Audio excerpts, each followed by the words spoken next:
সোনালী life 7 দিনের মধ্যেই বীমা দাবি পরিশোধের জন্য অঙ্গীকারবদ্ধ এবং পাশাপাশি আপনার যে বীমা রয়েছে সেটি যখন ম্যাচুরিটি ডেট আসবে ঠিক তার 2 মাস আগেই কিন্তু ডিউ ডেটে আপনার টাকাটা যেন আপনার অ্যাকাউন্টে পৌঁছে যায়, এই জন্য আপনার হাতে মানে আপনার অ্যাকাউন্টে চেকটা হ্যান্ড ওভার করা হবে। সো সেই অভিজ্ঞতাই আমরা গ্রাহকের কাছ থেকে শুনবো, আশা করছি আপনাদের ভালো লাগবে।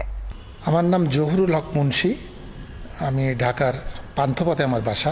আমি ব্যবসার সাথে জড়িত। জি, সোনালী লাইফে আমার 5টা বিমা ছিল। 5টা বিমার মধ্যে একটা অলরেডি ম্যাচিউর হয়ে গেছে এবং আল্লাহর রহমতে আমি ম্যাচিউরের পুরো টাকাটাই নির্দ্বিধায় পেয়ে গেছি। জি জি। এইটা সোনালী লাইফের শুরু থেকেই আমি জড়িত এটার সাথে। অন্য জায়গায় আমার পলিসি ছিল, কিন্তু উনি আমাকে এইখানে যোগাযোগটা করাই দিয়েছিলেন, এই জন্য ওনাকে আমি ধন্যবাদ জানাই যে এত সুন্দর একটা ইন্স্যুরেন্স কোম্পানির সাথে আমার যোগাযোগ করাই দেওয়ার জন্যে।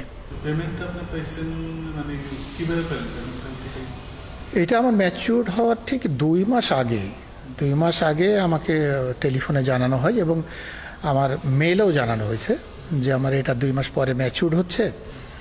তো এটার জন্য কিছু পেপারস ওনাদের দরকার পড়ে, যেমন আপনার ব্যাংক অ্যাকাউন্ট নাম্বারটা লাগে বা অ্যাকাউন্টের একটা চেকের একটা ফটোকপি দেওয়া লাগে, সেই সাথে টিন নাম্বার লাগে, এরকম কিছু পেপারস লাগে। এই পেপারসগুলো সাথে আমার ছবি সহ আমাকে যোগাযোগ করতে বলে। তো আমি ওনাদের হেড অফিসে এসে যোগাযোগ করলে ওনাদের কাছে আমার পেপারসগুলো আমি জমা দিই, দিলে ঠিক নির্ধারিত দিনে।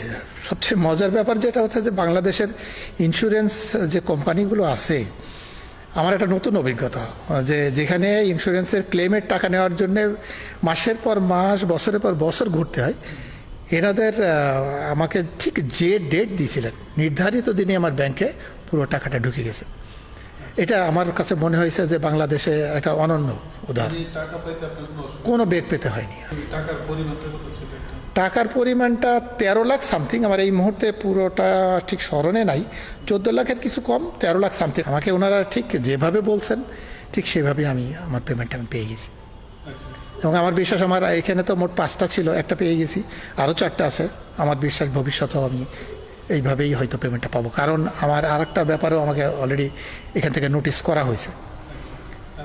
আমি আশাবাদী, কারণ এইখানে এনাদের সবচেয়ে ভালো দিক যেটা আমার কাছে মনে হয়েছে, সব ডিজিটালাইজ করে ফেলছেন তো এনারা, যে কারণে আমার তথ্য আমি খুব সহজেই নিতে পারি। আমার কথায় কি হচ্ছে না হচ্ছে, কত টাকা জমা দিচ্ছি, কত টাকা পাবে, কবে দেবো, এভরিথিংস আপনার এখানে ওনারা অনলাইন ভিত্তিতেই আমাদেরকে জানাই দিচ্ছে। দেখুন, এটা আমাদের জন্য একটা পজিটিভ দিক। না, ইনশাল্লাহ আমাদের কোনো সমস্যা নেই। অবশ্যই।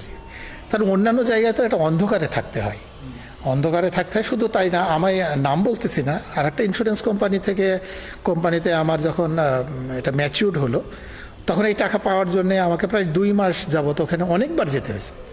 এই টাকার জন্য বারবার টাকাটা দিতে হয়েছে, ওনাদের ফান্ড নাই, এটা নাই, সেটা নাই, আজ না কাল, এভাবে অনেক ঘুরতে হয়েছে। আমার একটা বাজে অভিজ্ঞতা আছে সেখানে। কিন্তু এইটা সোনালী লাইফ ইন্স্যুরেন্সে আল্লাহর রহমতে সেই বেগ আমাকে পেতে হয়নি।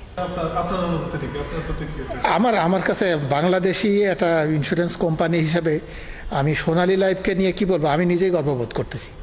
কারণ আমার এতদিনের একটা ধারণা ছিল বাকি যতগুলো কোম্পানি বাংলাদেশে আছে বা আমাদের দেশি কোম্পানি, ম্যাক্সিমাম জায়গায় আমাদের এদের প্রতি একটা খারাপ ধারণা ছিল। কারণটা হচ্ছে যে ক্লেমের টাকা পেতে গেলে এদের বহুবার ধর্ণা দিতে হয়, কেউ ক্লেমের টাকা হয়তো কোনো জায়গায় পায়ও না, পাইলেও অনেক সময় লাগে। আল্লাহর রহমতে সোনালী লাইফ ইন্স্যুরেন্সের সেই সমস্যাটা আমার হয়নি। আমি ঠিক ম্যাচিউর হওয়ার ঠিক 2 দিন 3 দিনের মাথায় আমি আমার ব্যাংকে টাকাটা ওনারা প্লেস করে দিয়েছেন। আমি যে কারণে আমি খুব খুশি, আমি হ্যাপি। মোহাম্মদ বিলাল হোসেন, আমি একটা স্কুল অ্যান্ড কলেজের প্রিন্সিপাল হিসেবে রিটায়ার্ড করছি গত বছর। বিমা আমার ওয়াইফের নামে বিমা আছে 2টা, একটা হলো 5 স্টেজ আর হলো ডিপিএস। হ্যাঁ, আমি গত বছর আপনার 50,000 টাকা পেয়েছি। বিমাটা ছিল আপনার 28/2/2020। এটা 5 লক্ষ টাকার বিমা ছিল আর কি, বিমাঙ্ক 5 লক্ষ টাকা। যে প্রথম কিস্তিটা পেয়েছি আর কি। পরে অফিস থেকে আমার কয়েকবার রিং দিছে, পরে আইসা নিয়ে নিছি, সমস্যা নেই। না, পরে আবার আমরা ওই 50,000 টাকা দিয়ে আরও 12,550 টাকা দিয়ে অ্যাডজাস্ট করে নিয়েছে, আবার পরবর্তী বছর জমা দিচ্ছি। কারণ সোনালী লাইফ ইন্স্যুরেন্স কোম্পানিতে আমার দেখা দেখিতে মোটামুটিভাবে দেখলাম যে অবস্থাটা বাংলাদেশে, এই আমার ওয়াইফের নামে এবং আমার ভাইদের নামে 5-7টা পলিসি অলরেডি আমি করাইছি। এটা দেখি আর কি, এটা কার্যক্রম দেখি আর কি, অ্যাক্টিভিটিস দেখেছি। জি, আমি আব্দুল মনির রনি। আমি সোনালী লাইফ ইন্স্যুরেন্সের একজন ইউনিট ম্যানেজার। আমার একটা পলিসি ছিল 2020 সালের, আমি জুন মাসে আমি পলিসিটা করেছিলাম 5 কিস্তি 5 স্টেজ প্ল্যান। এই পলিসিটার মেয়াদ পূর্তি মানে 2 বছর পূর্ণ হয়েছে আমার এই বছরই, আপনার জুন মাসে 30 তারিখে হবে আর কি। অলরেডি আমাকে কোম্পানির কাছ থেকে যোগাযোগ আসছে, 2 মাস আগেই আমাকে ফোন দিয়েছে। 30 এপ্রিল আমাকে ফোন নিয়ে এসেছে যে আপনার পলিসির মেয়াদ 2 বছর পূর্তি হয়েছে, আপনার টাকাটা নিয়ে যান। আমি কোম্পানির সাথে যোগাযোগের মাধ্যমে আমি জানতে পারলাম যে আমার 50,000 টাকা আমার একটা ম্যাচুরিটি আমার পলিসি আসছে। তো সেটার জন্য আমাকে কিছু পেপারস চালো, আমার ব্যাংক স্টেটমেন্ট এবং আমাকে কিছু পেপারসে সিগনেচার রেখে দেন আমার মেয়াদ পূর্তির পরেই আমার যে 30শে জুন এই টাকাটা আমি পেয়ে যাচ্ছি।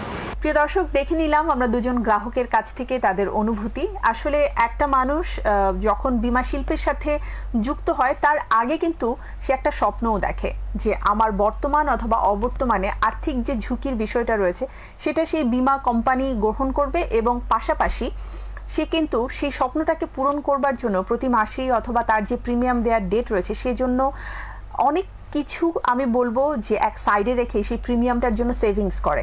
তো এই ক্ষেত্রে প্রত্যেকটা প্রতিষ্ঠানেরই একটা দায়বদ্ধতা থাকা উচিত যে তার গ্রাহকের সময় আনতে তার যে স্বপ্নটা রয়েছে সেটাকে পূরণ করবার।